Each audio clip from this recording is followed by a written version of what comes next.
Rwanda. Nyaya ndoda kutaura iko Gokwe.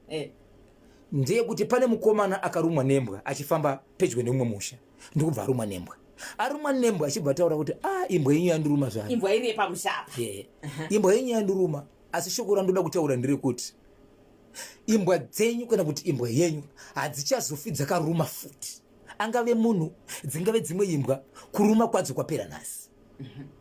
Hapana kuita 30 minutes kuchibva kwauya nyuchi. Murwi wenyuchi. Nyuchi idzi hapana munhu akakwanisa kudzitiza pavanhu vari paarea ishi. Nekuti pese pane munhu dzaivepo kumhanya kutiza nyuchi kupedza nguva. Mukati paarea kureva kuti tomboti dzasvika pamusika wembare. Tongoti dzasvika pamusika wembare. Nyuchi dziri kurongozara musika wese ka one way kutiza nyuchi haitizike. Ameno kana ukapinda mumvura uchinorwa chamuyururu but sipo panongobudisa musoro. Munenge munadzo kana ukapinda mumba mune hutsi pamuponga igona. Asi kana dzangotaka kutenderera panzvimbo pamuri zvadhakwa. Nyuchi dzataka kutenderera dziri papo. Dzataka kutenderera ipapo nyuchi dzairuma imbwa dzepamba. Imbwa apa dzanga dzine vana vanga varipo. Imbwa dzese dzepamba dzaisaruma vanhu. Vanhu pavakaonda vasi kuruma nenyuchi vakazama ivo kuti aze kuti vapise matai nokuisa hutsi. Nyuchi dzakasina basa nevanhu.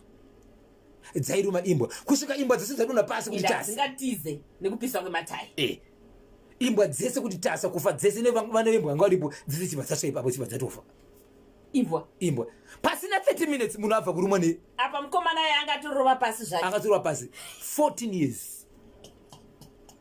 Pani muri kuvaitiyei 14 years apa? Mumwe ndiye uyu wekuzobvisa chimbuzi. Mumwe ndiye zvakare uyu ukungobuda pachikoro neheti. Mumvaita seiko vana ava? Handizivi tete. Chakanyanya. Aiwa chakanyanya. Saka haina kuzopindira mapurisa ire nyaya. No, pari zvinozvi. Hapana ati aenda kunoripota. Nokuti mapurisa variko nyaya dzemapurisa dzakawanda dziriko asi mapurisa kuda kuziviswa. Dzasizo news chidzi. Dzasinganange munhu. Dzaita zvadzaita but anotaura nezvadzo ndiani. Ainyanyesire ngatigadzirirewo vasawira vedu valenda kubva kuRekfem. Ndachikumbira tete pane vanhu vandoda kupa sendo panapa. Kuna Sostina Murikitiko ndimadluwayo.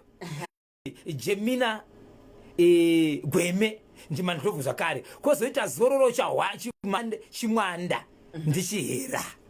Tadzoka kuda sisi wangu. Apakabuda chimuti ava mavhendi ari pamusika pambara. Pambarela. Kwanzi asina chimuti hatengesi.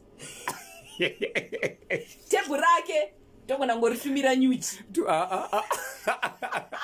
Inde pambari pamusika kambowanika pane mwetebho yemwe munhuka dzakangorikana dzapasi petebho. Vanhu ungano vakaita sei kusvika dzazoenda dzega. Hadzinawo dzakaruma dzakaita sei. Asi vanhu vakaungana vakatora mafotos vakatora mavideos hadzinawo dzakaruma dziri pasi petebho yemunhu. Kusvika dzazoenda dzega munhu achibva bvisa zvinhu zvake achibva enda. But makanyanya. Pamusikapo makanyanya. Nyanyesi chaiyo. Asi tete mesina bhosho icho chepamhangura chikuda. Ndimi chaidzo ndiloid piri pa unit D chitungwiza itaito kuna vahosi Gogo Mpofu ndichiti happy birthday our very own Gogo.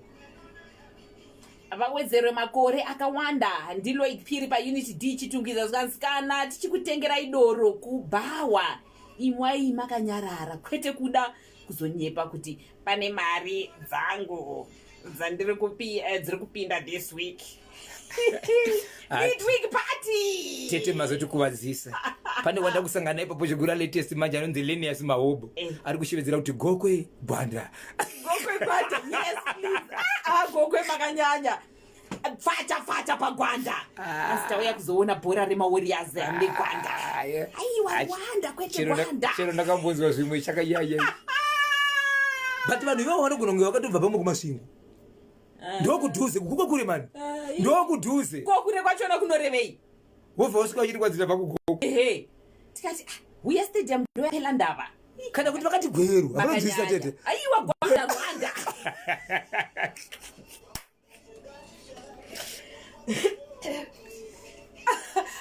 Ndakatseka pandakachidza unoziva.